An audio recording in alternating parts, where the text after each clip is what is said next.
Meeting reconvene at 7:19.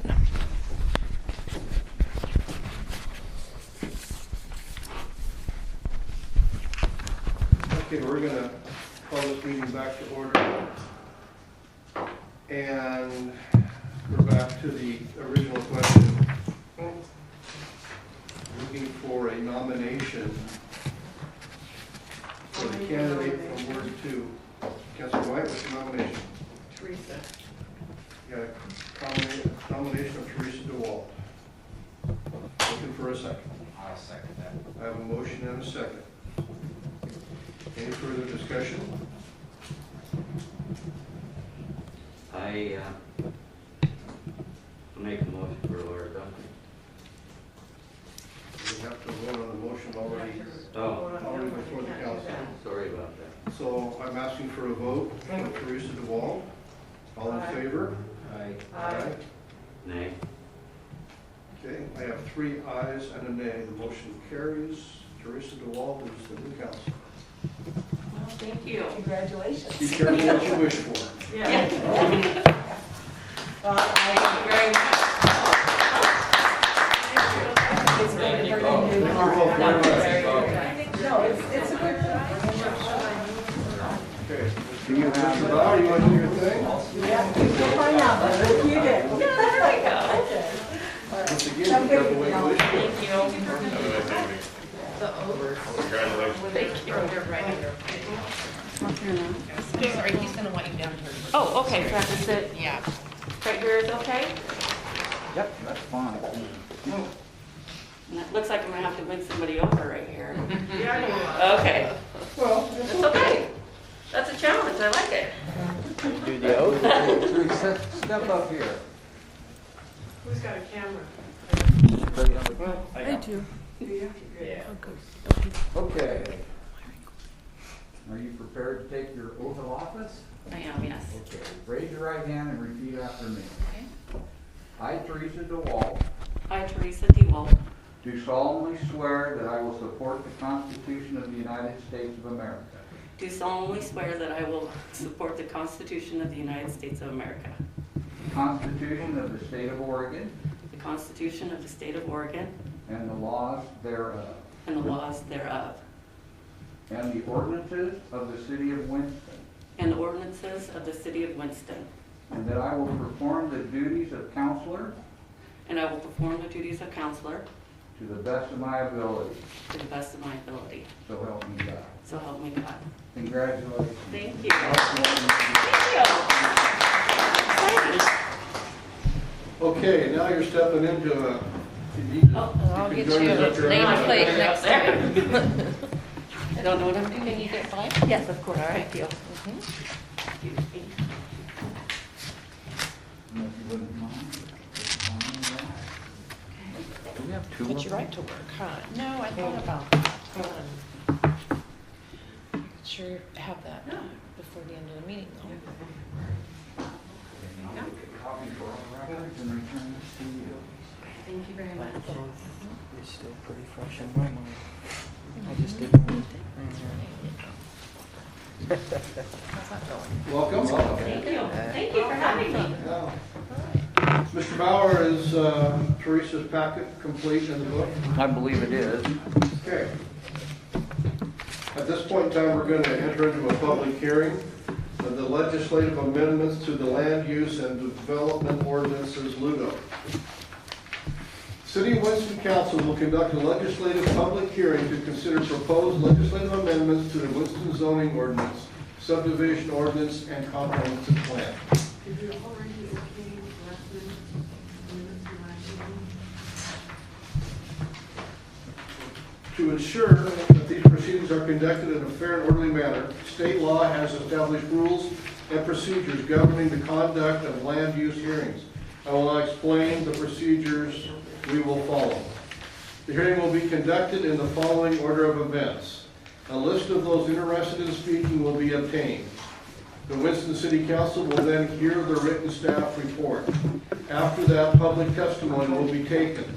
I want to stress that all testimony, including rebuttal, will be directed to the Winston City Council. Direct exchanges between opposing parties will not be allowed during the hearing. The hearing will then be closed and discussion limited to members of the Winston City Council and staff. A recommendation from the Winston Planning Commission has been made, and the final action toward adoption will be taken by the City Council following a hearing to adopt an ordinance for the proposed legislative amendment. Does everyone understand the hearing procedures as I have described them? Please note that these hearings are being tape recorded. This is to provide a full record of the hearing, so it is important that only one person speak at a time and only after being recognized. After you have been recognized, please begin by clearly stating your name and residence address for the record. I will now open the legislative public hearing to consider proposed legislative amendments to the Winston zoning ordinance and Winston subdivision ordinance and the comprehensive plan. Announce the fall. Okay. If anyone in the audience believes this item should be heard as a quasi-judicial matter rather than as a legislative matter, now is the time to address your concerns to the commission. We will now establish for the record those persons who wish to speak at this hearing. Mr. Bauer, at this point, do we recognize Mariah and Thomas? Your Honor, Mariah and Thomas are staff, so they will be providing the staff report, and I don't know if there are anyone on the phone who wants to be a qualified speaker. Is there anyone present who wishes to speak on the legislative proposal? That includes y'all on the phone. Has staff received any written comments on this proposal? No, Mr. Mayor, aside from what we've had in the record since prior to the Planning Commission hearing from DLCD. Thank you. The Winston City Council is concerned that this hearing be both fair and in substance and in appearance. Therefore, it is important that we establish for the record that all members of the council are able to hear and decide this request in a fair and objective manner. Do any members of the council have a financial interest on the amendments, which is the subject of this hearing? That would be a good time to say no. No. Do any members wish to disclose any facts which might create the appearance that they may have a conflict of interest or are otherwise unable to participate in this hearing in a fair and objective manner? No. It could be me because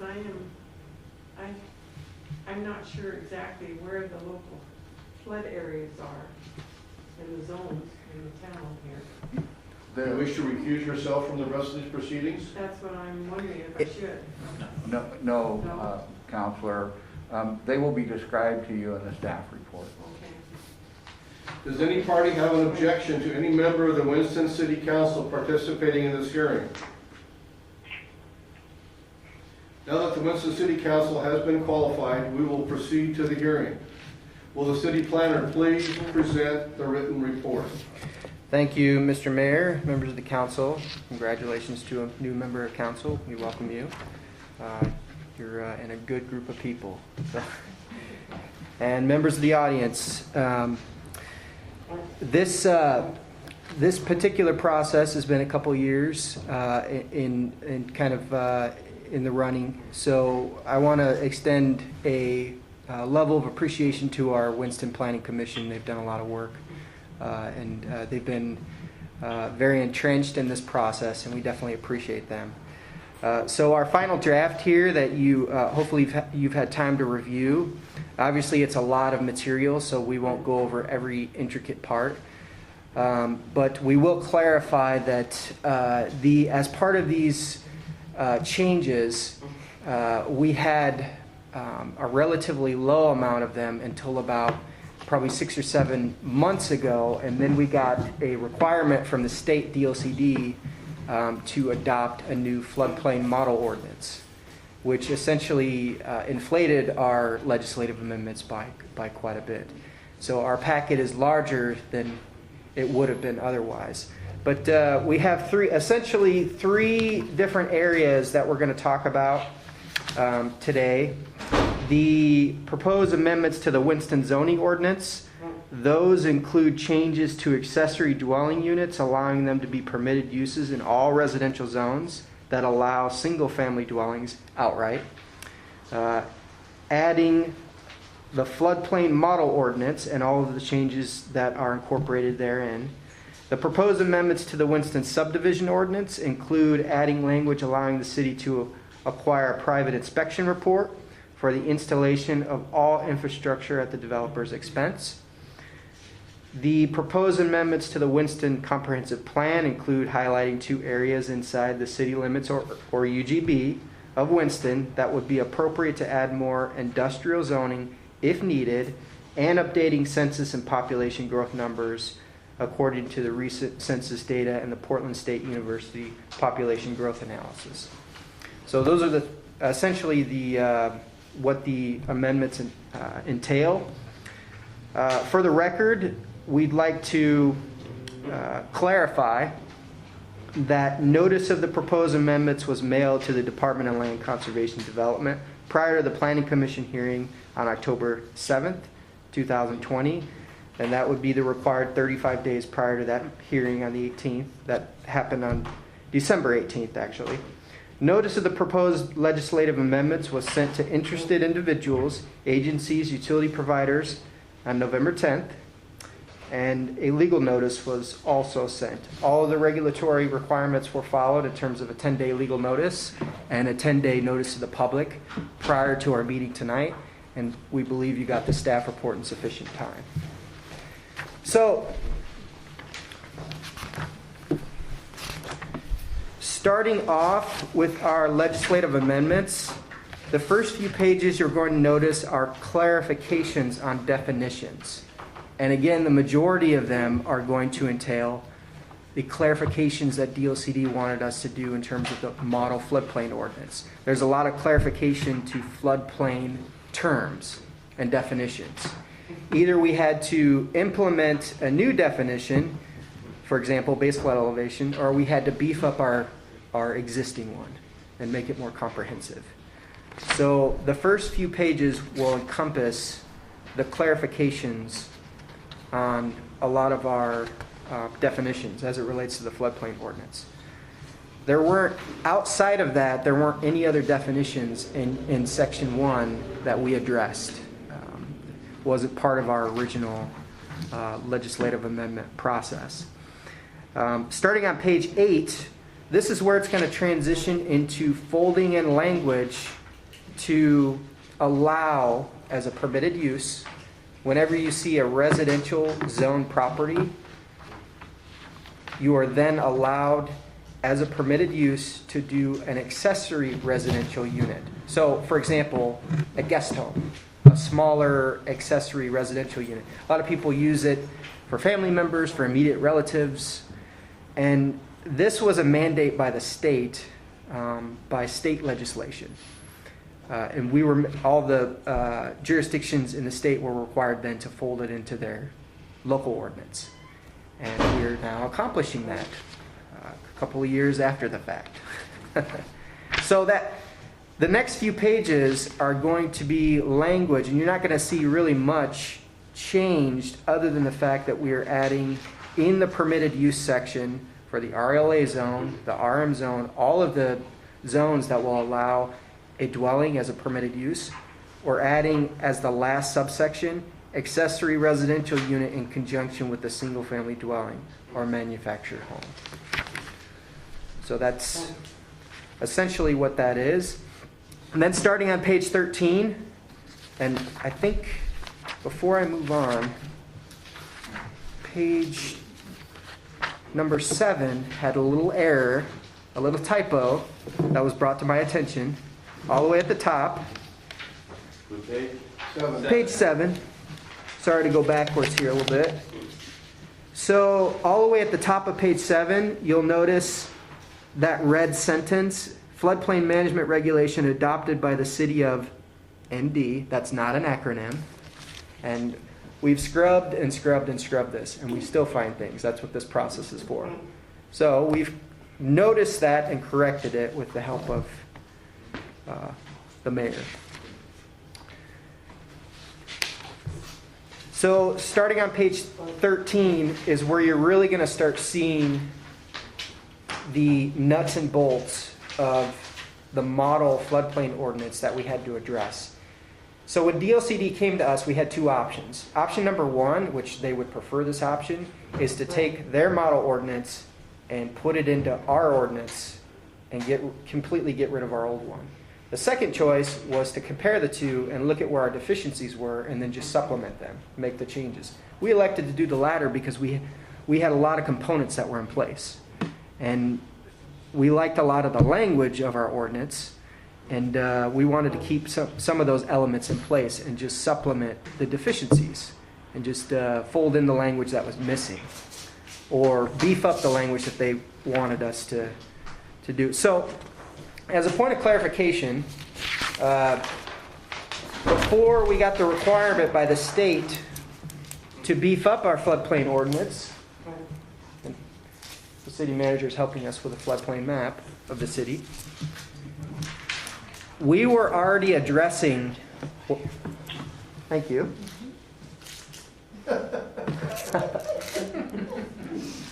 You're a little short, dear. It works. Yeah, so that's a good depiction of where our floodplain and regulatory floodway is in the city. As you can see, we're absolutely subject to it, especially. So the pink areas is what we're worried about?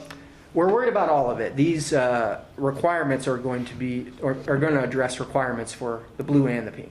Yeah, but But is, is the pink area So the the pink main is, floodplain? the pink area is the floodway. The floodway. The blue is the 100-year floodplain.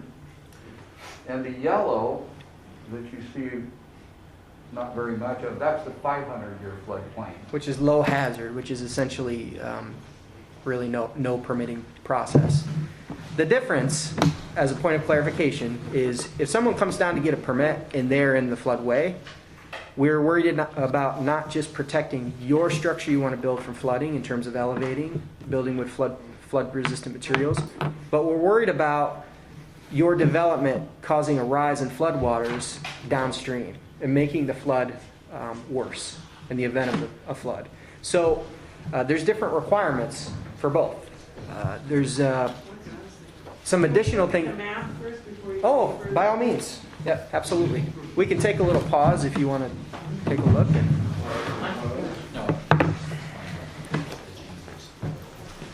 Hey, Thomas, Yes. a point of clarity might be to address that you're not measuring against the ordinance itself.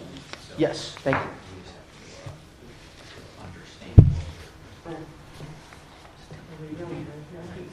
Yeah, you can. Okay, so there's one right out here on Pepsi Way. Right here, it's right on. That's in the city, right? That one's in the city. Oh, that one is in the Yeah, city? that one is in the city. Should have brought your copy. The one that you were talking about, River Park. I figured there'd be a ton of people there. Oh, yeah. I refuse to sign checks with Fred Payne. Charles' property. RV park there. Nice to meet you. And then there is the Safari Estate RV is out here as well. I like it. Where's Nichols? It looks fantastic. Nichols is too. right You here. said it about tomorrow. Oh, that's. Yeah, that's Nichols.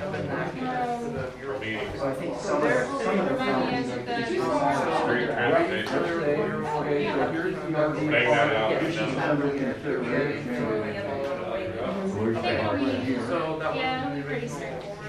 Thank you. And then the code thing, yeah. I'm actually really excited about that. So now. We'll do, some clarification. Yeah. We'll do that.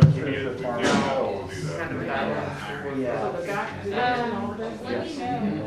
That's Ready? kind of what's Open been up going this on. session, That so haven't after seen you- that yet, that Is was that on the news. new applications? Oh. I think. Yeah, well, it depends on what they do. Yes, All all that, that's why all the players are required there. to be out of the Let's flood. start getting it Do you done. need any help with that? Any permanent structure has got to be out of the flood. Well, if he wants to build his house, Hey, here, that's all. Yeah, well, we have to be above the flood. Look, This look, property is It's been Spunky. been about. Spunky, so there would just be elevation required. Oh. Not spunky, spunky. Yeah, and for some reason, they haven't given us any reason. Oh, yeah. I mean, my reason, I had to build it. All around it. part of my land. Oh, no. I 100% understand. Oh. You wouldn't even know. Taxes, Okay, I no. know. Okay, that's the only part of the- Your sister, what kind of thing? Oh, yeah, that is. We only, the city property only goes to the. Yeah. So So the bottom part of that. Yeah, I think I'm really excited to have You don't know the water, you're following start to working with Yeah. them. the center of the river. Yeah. Honestly, I don't know what it is, Like but I I said, know no, it's there, but but I just know I that was it suggesting takes. that we would have some kind of conflict of Yeah. interest. And Yeah. I'm like, no, they're doing business with counties, it's easy. It makes perfect sense. It does. I mean, it's gonna Thank fall you. in perfect. Right. Yeah. Yeah, we'll get it done. So Mariah made a very good point. Just to clarify, nothing in regards to the map is changing, the floodplain map. Thanks. Yeah, we are essentially just altering and updating the language on how we facilitate permitting. And from a physicality standpoint, what we have to make them do in order to meet not just the National Flood Insurance Program's requirements, but what's housed in our local ordinance, making it consistent with what the state requires, but also locally what we should require in our community to keep us safe from flooding. So getting back to kind of some of the changes that we were going to make before the state came to us and wanted us to make these types of changes, what I was doing as the county floodplain administrator was looking at what's one area of the floodplain ordinance for Winston that we can really improve. Well, one thing we identified is that if you own a property and you're in the floodplain and you got a house and you want to do an accessory structure like a shop or something, and you're in the floodplain, well, normally you have to bring your finished floor height up to at or above the base flood elevation. The base flood elevation is the level the water would be at in the event of a flood. So if It was pretty tall, Bill, theoretically pretty tall. yeah, and in some areas it's not inundated that much. You might see 2 or 3 feet. In other areas, we don't know that unless we get an elevation certificate from a surveyor or an engineer. They have to go out and run some levels, do the levels based on sea level. So we look at your grade and then where BFE is, and we make you raise your floor height. Well, there's a variance process. Sometimes you get activities or different types of operations on a property where it's not practical for them to drive their tractors up a ramp all the way into or cars or whatever it might be. So we have a variance to allow them to leave the finished floor height on the ground, and we make them put vents in. Flood vents for entry and exit for floodwaters. And then you construct everything below BFE to have flood-resistant materials. So that variance is available in a lot of jurisdictions, and it's a provision available through the state. But our Winston ordinance didn't have an option for it, which essentially means if you're looking at it from a straightforward aspect, that usually means you've adopted a higher standard. If it's not available in your code, that means you don't allow it. And we should allow it. It should be an option for folks to be able to do that. Yeah, because we put those fences in when we built the house, which is back in 203. It's required for houses anyway, so this is just relating to accessory structures. If we're talking about a house, your finished floor has to be elevated 1 foot above the base flood elevation. So that's a requirement. And then any area that's enclosed below BFE has to be flood resistant, and you have to have flood vents, and the requirement is 1 square inch per square foot of enclosed floor space. So it's a typical requirement. And so what we've done is we've identified the fact that the state, in their model ordinance, wanted us to do fold in a variance process too. So that was one of the bigger changes as it relates to the floodplain changes that we felt were advantageous. A lot of the other pages in here, and we can go through them, I'm happy to go through them, but they're essentially provisions that are here, but we added language to clarify what you're supposed to do in terms of the permitting process. If you're going through pages, I do have one question on page 27. 27, okay? And that is dealing with recreational vehicles and, campgrounds. We have three, I believe it's three that's already in the floodplain. And it says that in here about 180-day maximum. And these three campgrounds, for a lot of people are permanent residences that they're living in them full time beyond 180 days. Is there a mandate or a federal, is that a state or a federal regulation that they have to move out after 180 days? Well, there is also an ORS standard. I think it's 197463. I think it's that. And the ORS standard says that if you have an approved RV park, you can't regulate the length of stay for an RV if you have an approved RV park. One of the things about RVs in the floodplain is that it's a preferable operation in the floodplain because they're not permanent. They have wheels on them. They're quick disconnect from utilities. So that's one of the things. But if we're taking this at face value, and we have our state NFIP coordinator and the guy that we work with for FEMA, Mitch Payne, and we've been facilitating an ongoing conversation. That's something we can bring up. Yeah, the reason for that is that you got some that's on wheels, but doggone it, they've been there for so long, the tires are probably rotted off. Right, yeah. And they build up little things all around them, et cetera, as a permanent resident. And that's in those parks. Yeah, definitely a major concern. The length of stay gets tricky as it relates to the statute, and maybe Mark can clarify more on that, but go ahead. I think what Councilor Kelly was trying to get to the bottom of is, do we have to allow that to continue as long-term stay, or can we, because of these concerns, can we cut them off 180 days? In other words, force them to be portable. Because, and not only that, it comes up to a question of potential liability for the city. Yeah, it does. And if it's in the floodplain, then you have extra teeth. This, one of the things that this clarifies is that this comes from not just a state level; it's a FEMA, but it came from the Department of Land Conservation Development. But this is a model type ordinance that comes nationally through FEMA as well. They want most jurisdictions, because the NFIP program is a national program, so they're not anticipating additional state regulations. Which so what would be the course of action for the city? Well, you have a conflict with ORS 197, but I'll let him answer. Let's clarify that. What the state statute says is that local governments cannot control length of stay. But it doesn't speak to the federal language that if you are in the floodplain, you're limited to only 180 days. So the way I read the ordinance or the ORS, it says that in general, if you have an RV park, you can't do anything about it. Unless you go to federal regulation, which states in the floodplain, you can only be 180 days. So we will have to get an attorney involved in defining that for us. And I've already spoken with Mariah about this issue, and we plan to bring back information at a later date for you to consider. Because that could be very much of a conundrum, because that's the only housing some people have. Yes. That's right. And at the same time, it potentially puts the city in a state of liability. Correct. We just have that revolving door syndrome from one RV park. Right. Just keep the ball in the air. That's true. Yes, and the other unfortunate thing is there's no place for them to go. Right. There's just no available space. My question mark would be, how are we to know, as a city, how long a RV has been in a private park?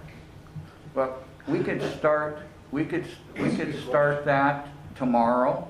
We don't need to go back and try and determine where they were before, but we could start. Let's just say that we research this and council's given the authority to maximize their stays to 180 days, and what the process is. Do they have to be away for a day, 2 days, 30 days? We don't know that information, so under the floodplain regulations. So once you have that information, at that point in time, you would notify your RV operators as to the regulations they have to meet. You'd start at that point in time and start measuring forward. My question would be, who enforces that? We're gonna send Dana out to Yeah. That check? would be enforced, yes, that would be enforced by code enforcement. An even more important question to my mind, whatever that's worth, is how important is it for us to chase this particular monkey? Thank you. I mean, I don't, There's no grandfather clause in yeah, that. but there's no real benefit for us to move people down the road. I mean, And those are the decisions you as a council, if you want us to pursue this information for you, you would have to make, based on the information that you've got. You may not be able to do it at all, number one. But number two, if you could, would you even consider it? how much money do we want to spend chasing something that we don't have any ability to resolve? Mariah, please.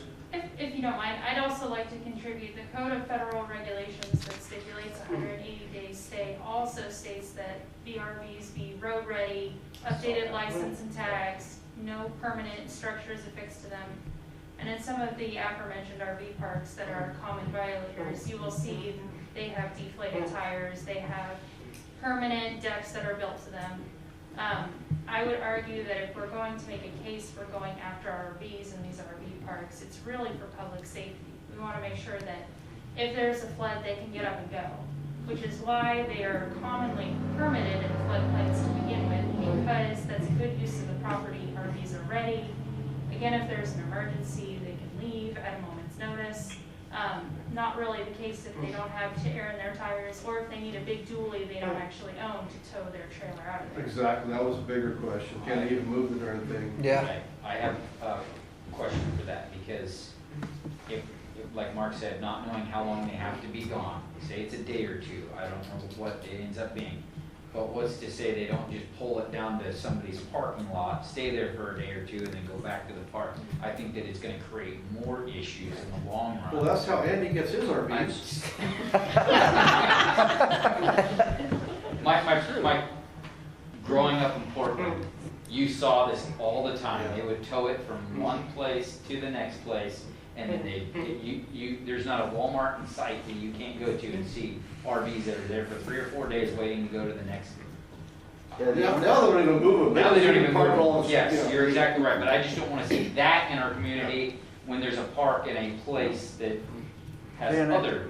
But the bottom line on this too is that we have to take a look, and I agree with what you're saying, But it's a conundrum. Yes, Okay, is that it's a matter of the liability. of the liability. And the second part about it is, if we know that something is in violation, and we do not act on it,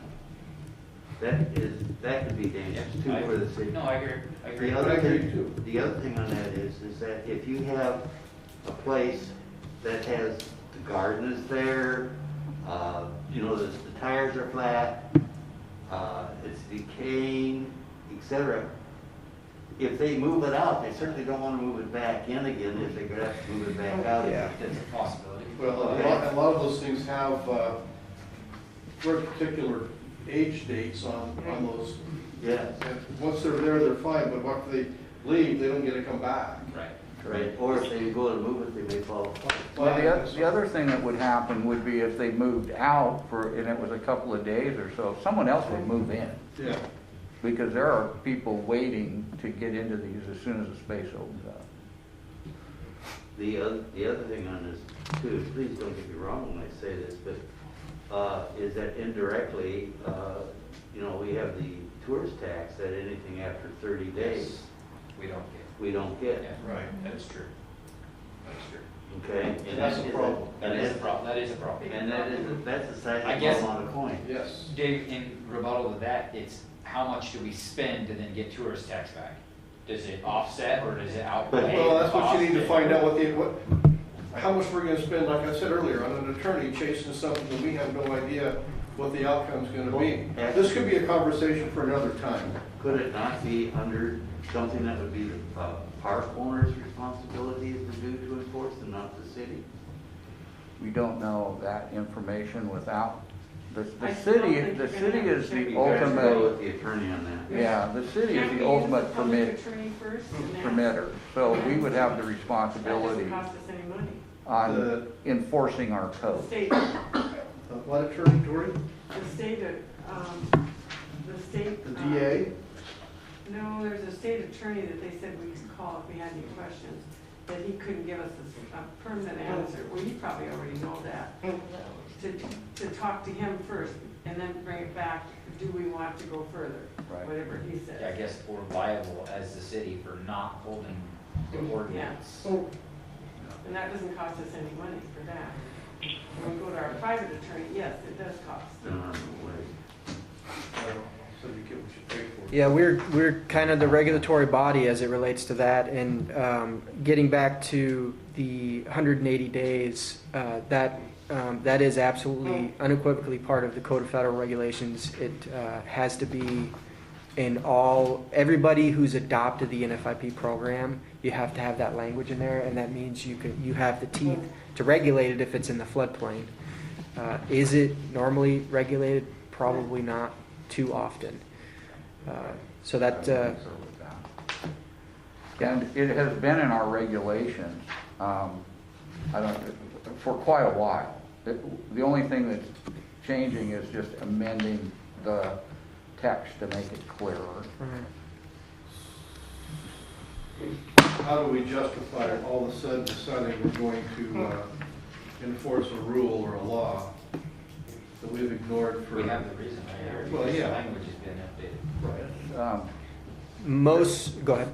There are a lot of questions, and tonight we have a few answers for that, so I would recommend that we move on, and we will continue to do some due diligence on that subject. Thanks, Mark. Thank you for the question, Councilor Cunningham. That it does raise a good point of clarification. Kind of moving on, I'm on page 29. There's some language in here that, as it relates to garages or opportunity or accessory structures, we elected to use a lot of the new language. It was more clear and concise. As it relates to if you want to build a attached garage or a detached accessory structure, including a garage, there are different rules. For example, if I have a house and I want to build an attached garage, the rules for elevating your finished floor height is anything below BFE has to be limited to vehicle parking, building access, and storage. Well, a garage is vehicle parking. So a garage, if you're attaching it to your house, immediately has a exemption to where you don't have to elevate the floor height. You want to have a situation where you can drive immediately into your garage and you don't have to drive up a ramp. It still would require flood vents and flood-resistant materials below BFE. So the language in there we felt was a major improvement with accessory structures as well. We talked some on that. So there's some language. If you have any questions on that, happy to clarify. On page 31, the regulatory floodway, some of the things that we did elect to add and kind of beef up as it relates to the language relates directly to different areas in the floodway. So I don't want to go too much into detail, but there are areas that there's not as much data. For example, we have these maps here delineating where the floodplain and the floodway is because FEMA did a lot of work, and they did what's called a HEC-RAS modeling that modeled the behavior of the flood and how the flood would act in terms of flow and frequency and all of those things. So when someone's in the floodway, they have to get an analysis to prove there won't be a detriment, and FEMA says, and our ordinance says, we use this modeling program to prove this, so you use it to disprove it on a specific site. So some areas, and I don't think that Winston has any, but some areas, We know there's a floodplain there, but there's no floodway delineated. There's a lack of data. There are areas of the county like that. So regardless if you have some of that in your city or not, there's language in your code that has to specify what you do when there's a lack of data. And if there was any of that area here on the map, you wouldn't see any pink. It would just all show up as blue. The river would be covered in blue as well, which indicates, hey, I'm dealing with a big patch of 100-year floodplain. It's just floodplain. When that's not exactly true, you have a lack of data. You don't have the robust modeling that FEMA did. And usually there's a couple reasons they did that. They didn't think there would be a lot of development in these areas, so the data stopped. Or you're getting way out in rural areas where there's less urbanization. I'm talking down by the fire area, Rock Creek. Once you get out far enough, the data is lacking. Another reason why you might see that is there might be a specific curvature in the river, or as it relates to the river, so the modeling didn't quite work as well. So there's a couple reasons, but we had to fold in some language for that. I don't want to confuse you too much, but we had to fold in some language to address that in the floodway section.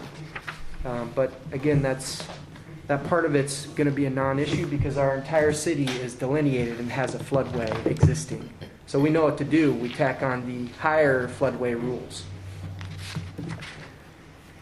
Questions before we move on to the subdivision changes? Just this very small point. When you say 100-year plain or 500-year plain, that doesn't mean that it's going to only happen once. No, I actually 500 years. I actually despise that term. I don't even know You're who not the coined only it. one. Yeah, I don't even know. So just to clarify, the blue is basically the 1% annual chance. That means you could go 4 or 5, 6 years without it flooding at all, or you could have a 100-year event twice in a year. Essentially, we have 100 marbles, one's red. You pick one out, it's very random. It's 1% every year, 1% chance. The 500-year is a 0.02%. So to maybe give you a ratio to better orchestrate that. Despise that term, Counselor, thank you.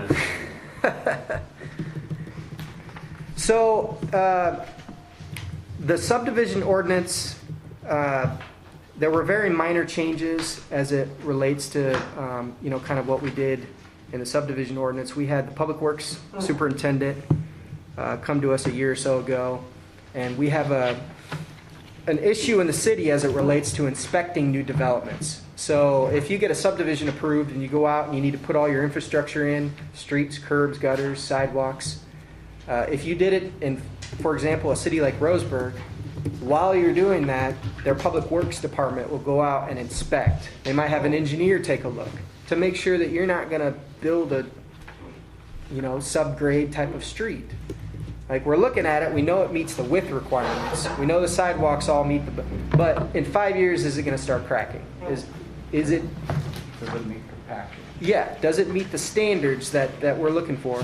So, because Winston's dealing with, a smaller public works crew, a rock solid one, but a smaller one, they don't necessarily have the staff to go out and do those types of inspections. So, what we've done, which would be on page 37, is we folded in some language that would allow those inspections to happen at the developer's expense.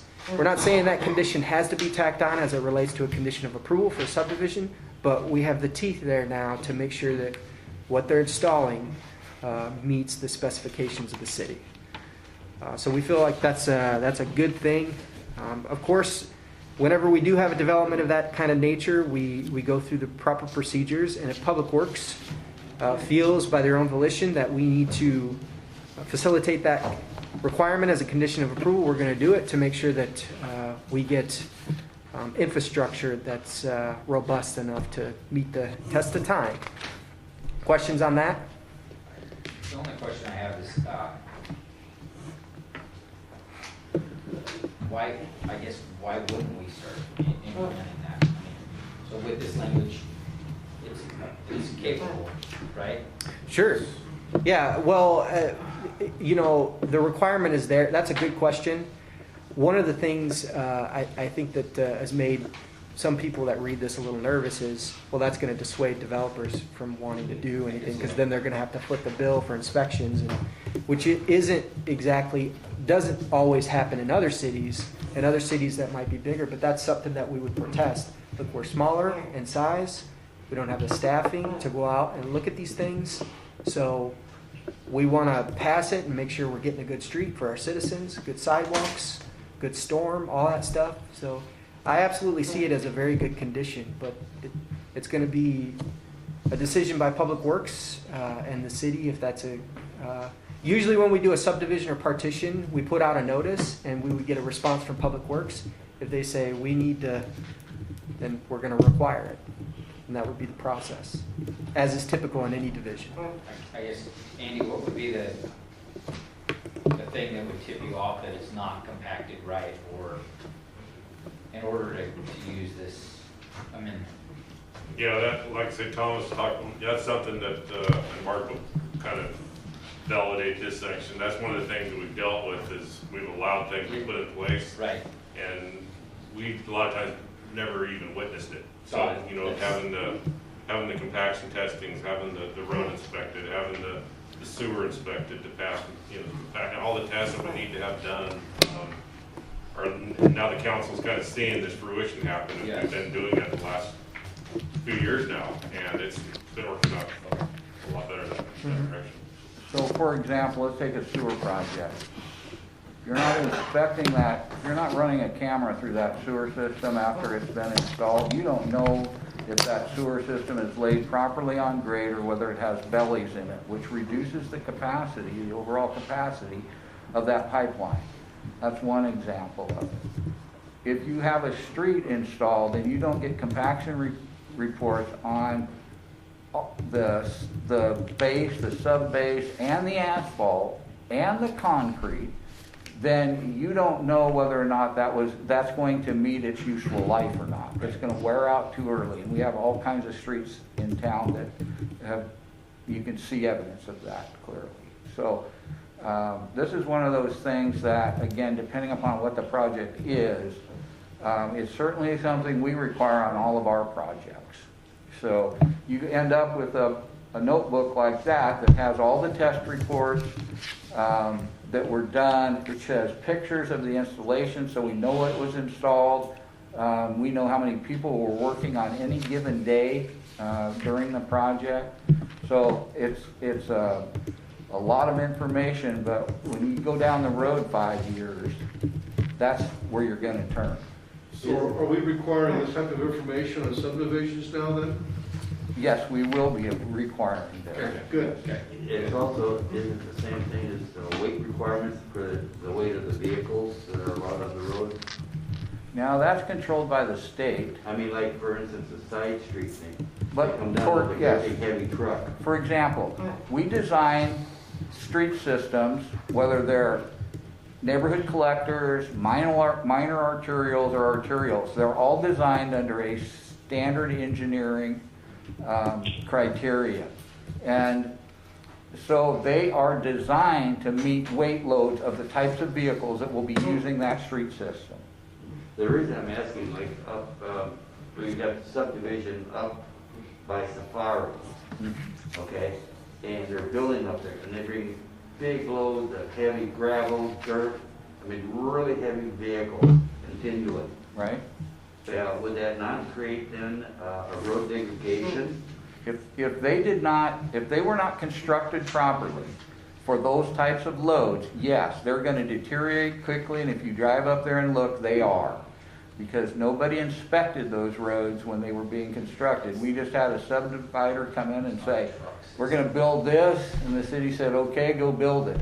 And there was no inspections done by a city's neutral engineer to go up there and say, yes, this street segment meets the requirements of those kind of loads.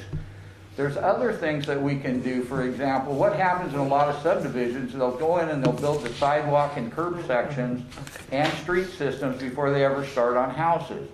Then the developer comes back in, the housing contractors come in, they cut sections out for driveway approaches, they drive their trucks back and forth over the sidewalk, and that tears your systems up. So, those are some of the things that we want to look into getting into our codes to address some of the problems that we've seen within our street systems, and especially our One of new those systems. streets, is it not? Pardon me? Edgewood, one of those streets? Edgewood? Edgewood, yes. So you got road rippling and all that stuff? Oh, yeah. Yes. And that's, you expect to see some of that depending on the age of a system. But if let's just say Edgewood was only 5 years old and it's rippling like that, just like over in Looking Glass Estates.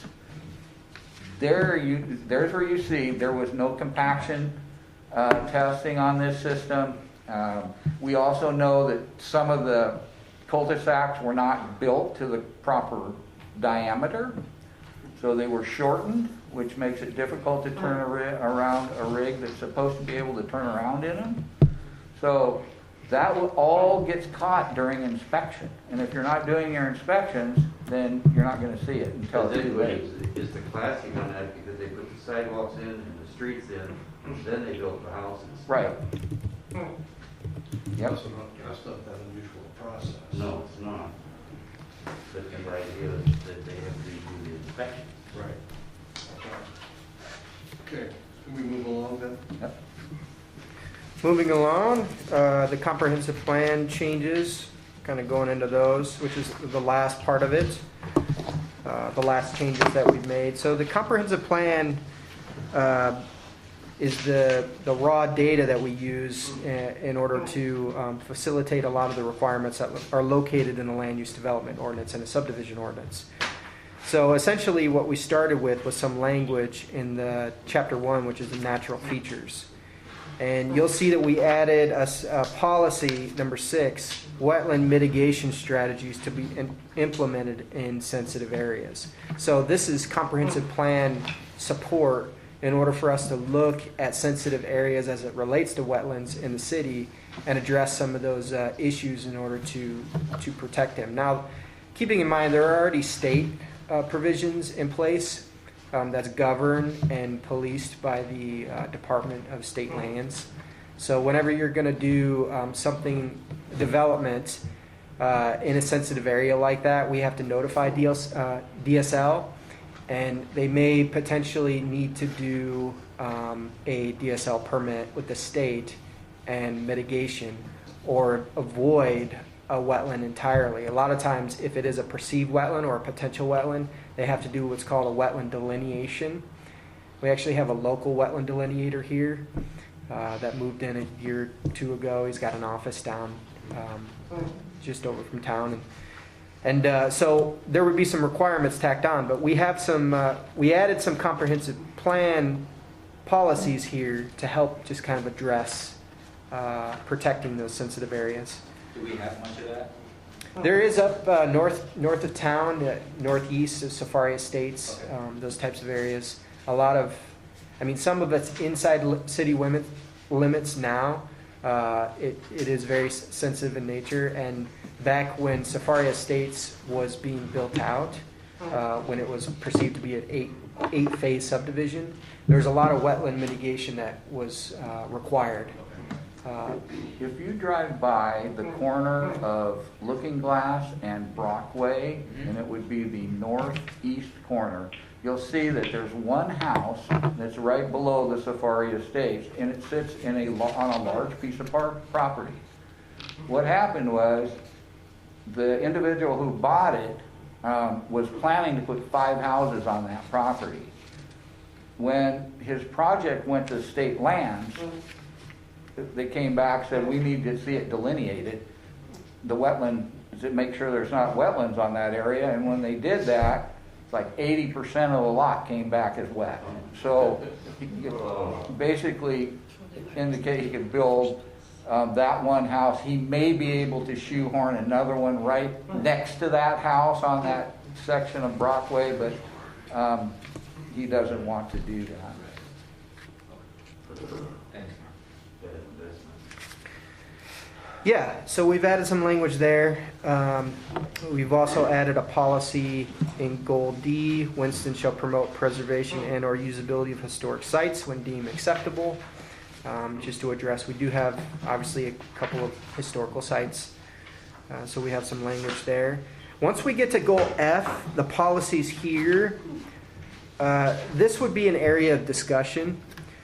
We've already struck out the last sentence of policy 2 as it relates to identifying or the purpose of this review and approval process is to identify and minimize potential adverse impacts to the wildlife safari resulting from development in these areas.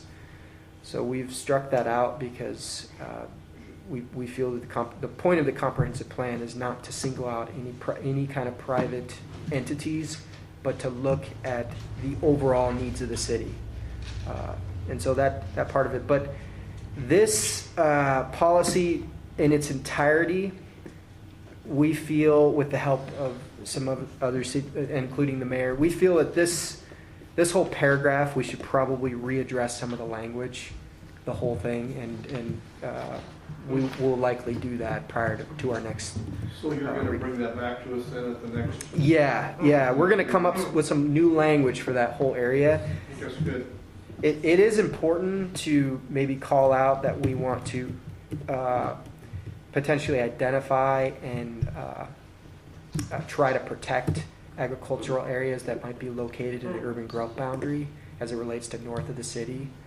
I mean, those parts are important, but I can't see calling out anything additional to that as being imperative. Right. Happy to take any thoughts the council might have in that regard. And this was recommended, this language was recommended by Planning Commission, is that right? Yeah, I mean, it wasn't anything that we discussed in depth, this policy too, at the Planning Commission level. So it was recommended that we approve this area.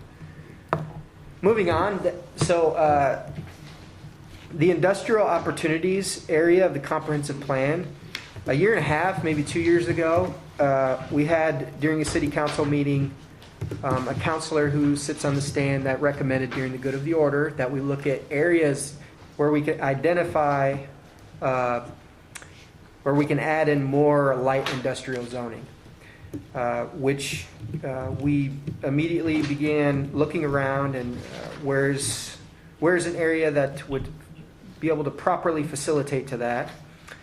And there are 2 properties that we identified. They are both to the west of the Douglas High School on Highway 42. There's a 12.05 acre piece that's zoned special historical commercial, and there's another 3.73 acre piece that is zoned agricultural open space. These 2 areas, with the exception of the detriment of utilities, these 2 areas are spaced far enough apart from residential type designated lands. We feel that they're a good location. Just to reiterate the fact that this is an imperative, and we appreciate by the volition of the specific counselor that put this in motion, there's only one industrial zone property, and it's the Pepsi plant that's in the UGB to the northeast. That's it. We don't have any inside the city limits. And so this will help to facilitate more opportunities for industrial type operations. So we have now laid the groundwork. Those specific properties, if they want to change to industrial, it would be a plan amendment zone change, and it would have to be triggered by those specific property owners. And so that's a quasi-judicial process. It would be a city process if we were taking one zone, all in the city, and changing all of them to industrial. That would be a city-triggered process. But since those specific properties, that we're calling them out, then it would be a property owner triggered process.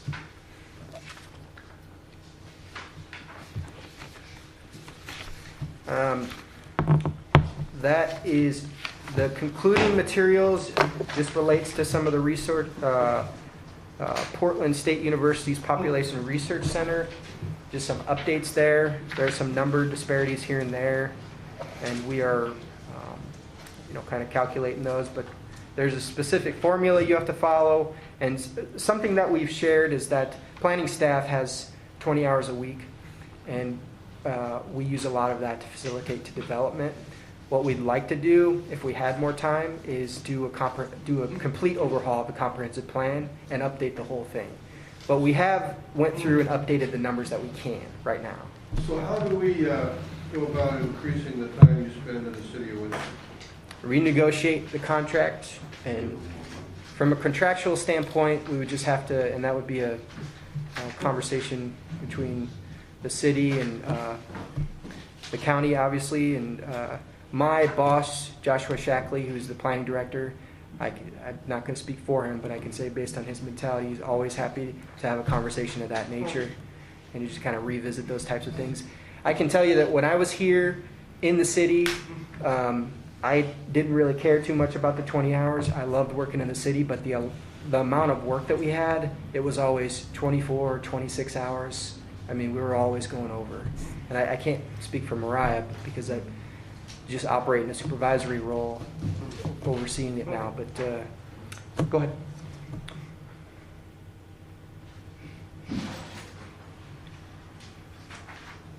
Okay. Yeah. We're re-looking at some of these numbers. We're going to make sure that they're tidied up. Scribner's error. Yeah, we'll make sure that they're tidied up prior to any kind of final adoption. But that would be the answer to your question there. And I'm happy to take any questions. I know that was a lot of information.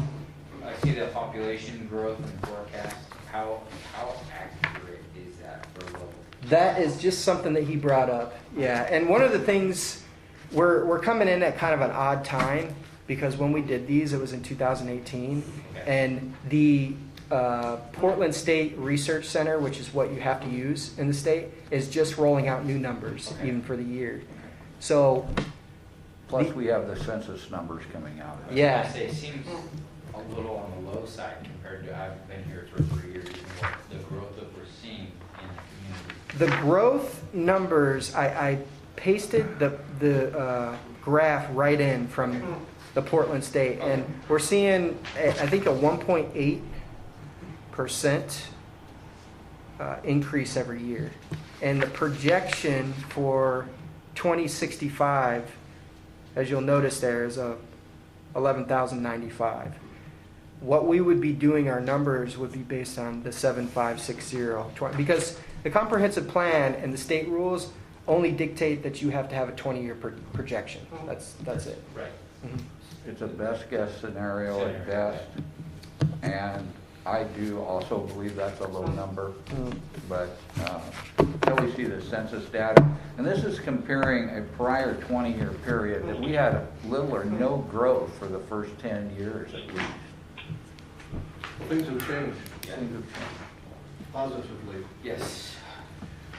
Okay, at this point, we need to ask if there's anybody else that wishes to speak or provide any written information on the subject. Now you have to open the public hearing, Your Honor, I think we've done. and then ask for, I already did that. I will now open, yeah, he did. oh, you opened the public hearing? Yep. Okay, so now you want to close the public hearing?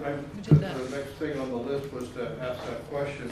So, close the public hearing. Once the hearing is closed, no new testimony will be accepted. The city council will not consider anything that is not part of the record. Does the commission or staff have any questions for those who wish to speak? No one spoke. I will now close the hearing and begin discussion by the city council. You have anything you want to say about this subject? No, that was very comprehensive, so I appreciate Mariah Thomas's work on that. Yes, thank you. It's Yeah, very, very well very done. informative. You're I welcome. think that tidying up the language and stuff like that is actually just a smart thing to do. You know, keeps any questions. Perfect. Okay, let's get back to the council meeting. Consent agenda, approval of council minutes for January 19, 2021. Looking for a motion? I make a motion that we approve the minutes. A motion? Second. A motion and a second. All in favor of accepting the minutes for January 19, 2021, say aye. Aye. Any opposed, same sign. Thank you very much. Reappointments of various boards, commissioners, and committees. All at once, Mr. Bauer? Yes, Your Honor. You can- Rob Price for the Planning Commission and Dave Carton to Urban Renewal Advisory Committee. motion? I make a motion that we select those two people for the appropriate positions. I'll second that. A motion and a second, all in favor? Aye. Aye. Any opposed? Thank you very much. Comments from the audience. Anyone wishing to discuss items not covered on this agenda are welcome to address the city council as a whole. Please state your name and address for the record. Each speaker will be given a maximum of 3 minutes. Speakers may not defame, intimidate, or use profanity or personal affronts. The council reserves the right to delay action until they have full information on the issue. Anyone wishing to speak? Reports, boards, commissions, committees, and schools. Mr. Vandermark, what do you have to say? So no new updates from the school. We're still going 2 days a week per each student. Again, on the respective days, A through L on Mondays and Wednesdays, and Thursday on Tuesdays and Thursdays.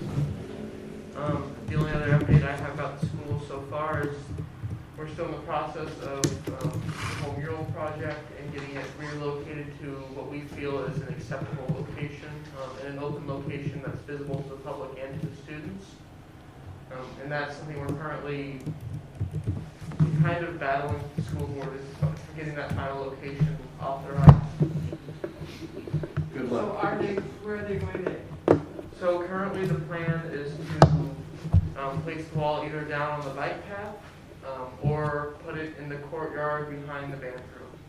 Or next to the Where does the cafeteria. school board think they ought to put it? Those are the school boards. Where do you think they ought to put it? Oh, sorry. There's a location on the new campus. There's a map that's gone out, but I'll have to provide one at the next meeting.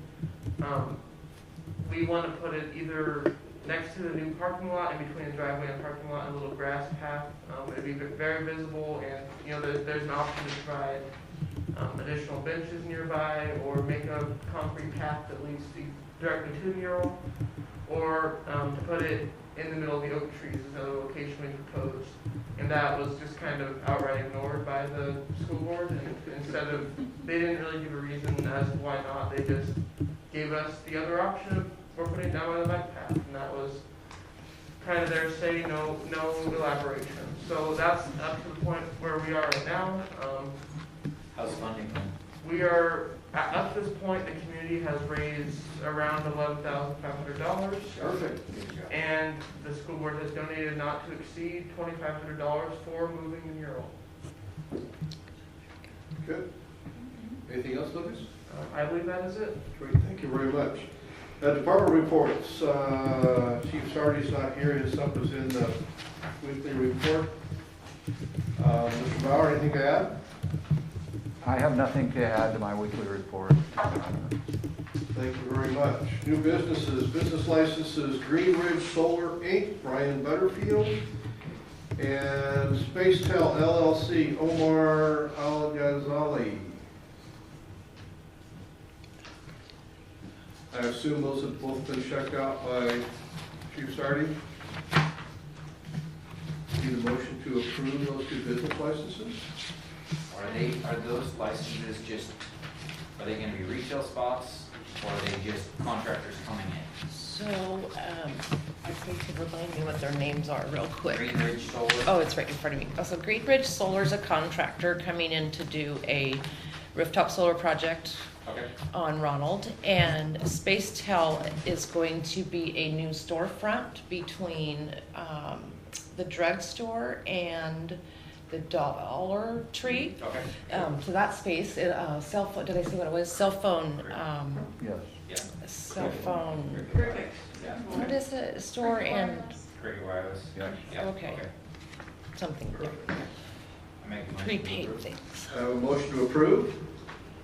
Thank you, Cindy. I have a motion and a second to approve. All in favor, aye? Aye. Aye. Any opposed, same sign? Thank you very much. Mr. Bauer, we have the ordinance 21-692, 2020 legislative amendments to the zoning and subdivision ordinances and comprehensive plan. Mr. Bauer. Thank you, Your Honor, members of council, and members of the audience. Let's get to the ordinance page. Forgot to make your page one, sorry. Here's the ordinance page.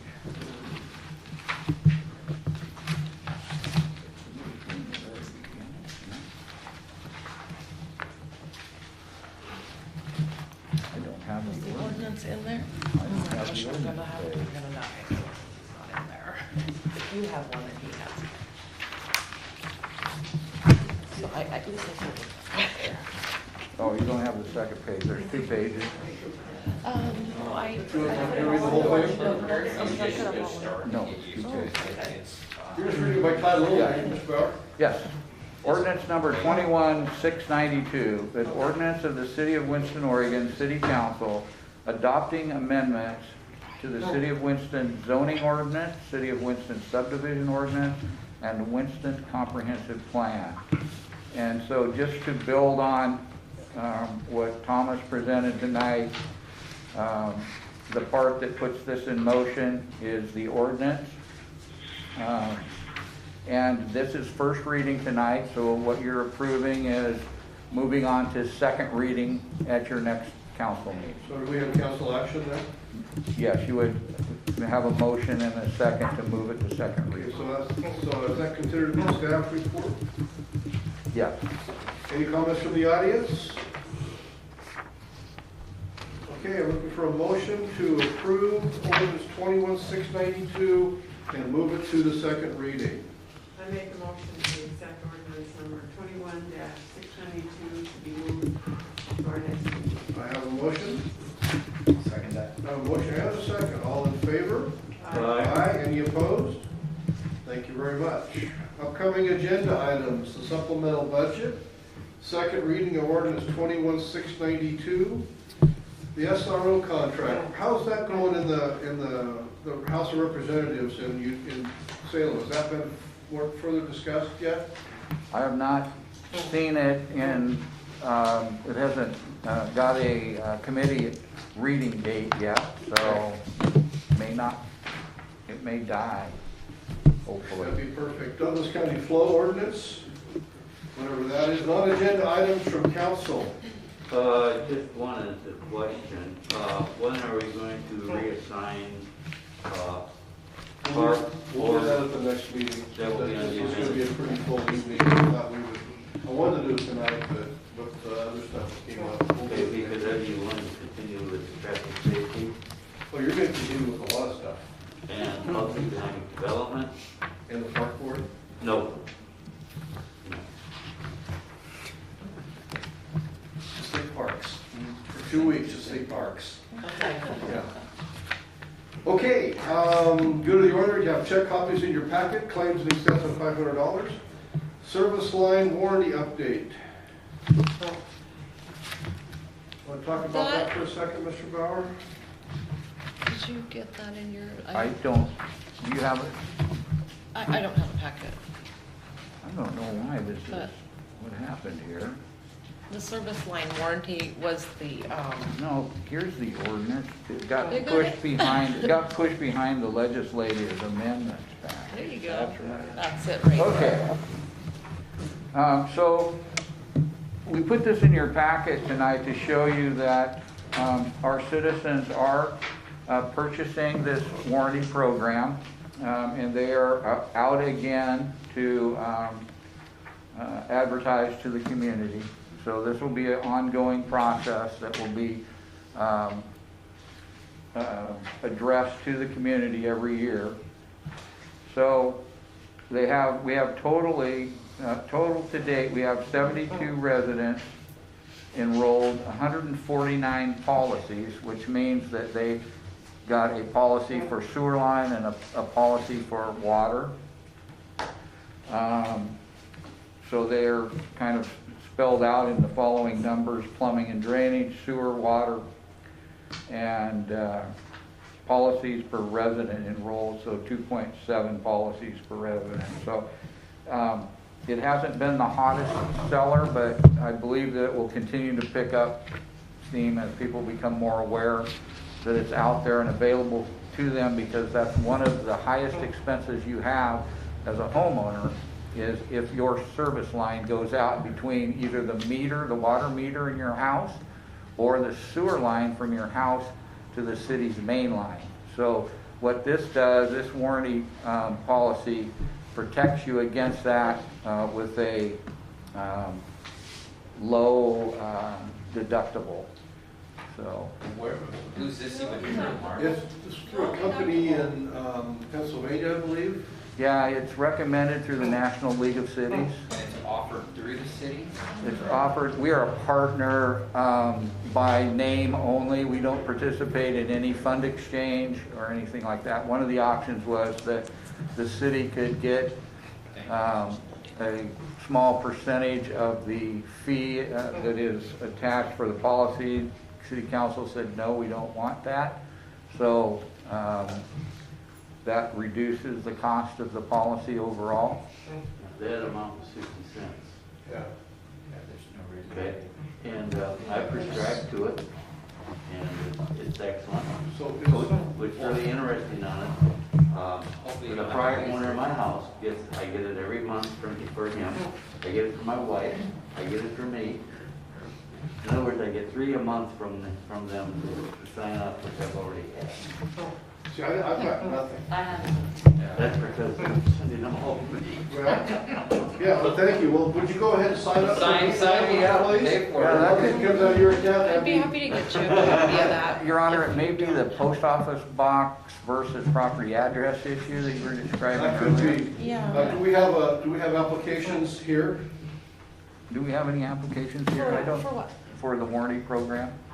Oh, I don't, but I was gonna say I would be happy to get you a copy of that, would be what it looks like. Please do. And I'll get you all a copy of that, Please yes. do, because I gotta convince my wife. I've got an application. Okay. Oh, my God. I did too. Yeah. Who dat? Who is that, This Alan?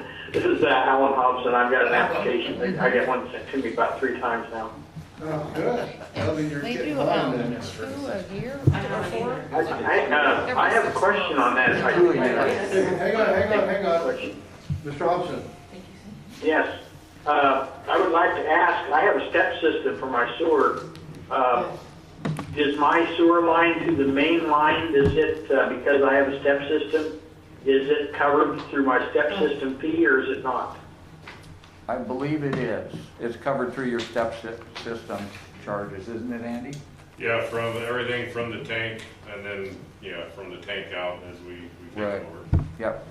So you would Okay. not need it for sewer, You're covered. but you don't have. Thank you. But water you might be worth considering.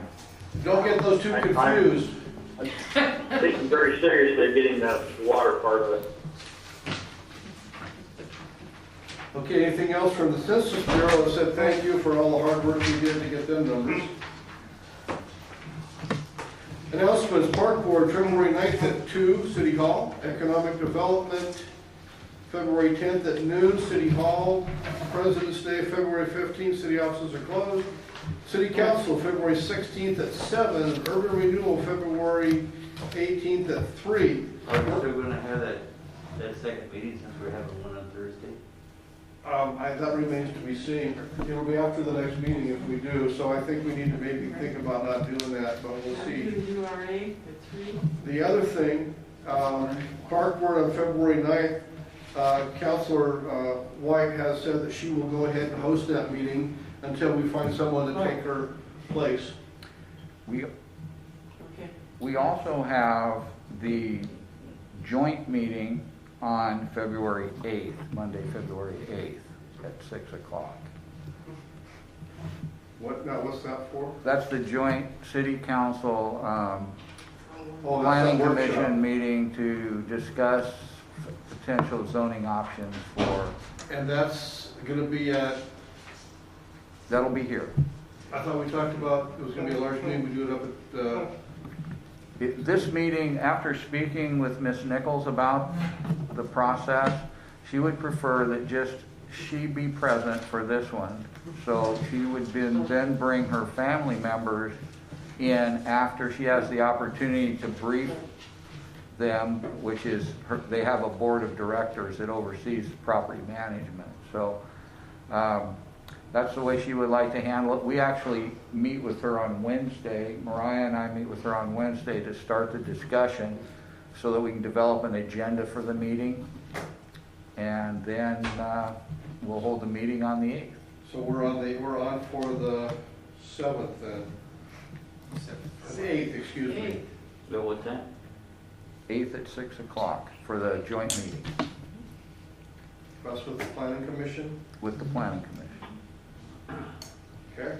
Very close.